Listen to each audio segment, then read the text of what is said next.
Pang-apat, huwag muna makipaghiwalay kung talagang problema na ang inyong relasyon. Huwag muna dahil apektado ang komunikasyon ngayon. Hindi kayo magkaka-resonate, hindi kayo magkakaintindihan at parati kayong may misinterpretation sa bawat sasabihin at even the body language ninyo. Kaya hintayin niyo muna hanggang matapos ang December 16. Panglima, huwag munang pumirma ng mga kontrata. Pag-isipan muna bago pumirma. Baka kasi mamaya-maya ay makita kang or may opportunity na mas better sa pipirmahan mo. Kaya, hold on muna, hold your horses. Baka mamaya-maya yung pipirmahan mo ay may sabit pala. Mag-seek din kayo or kumuha ng mga legal advice bago pumirma.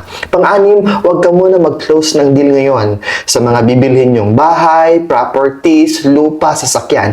Pag-isipan mo muna ito bago ka mag-give in.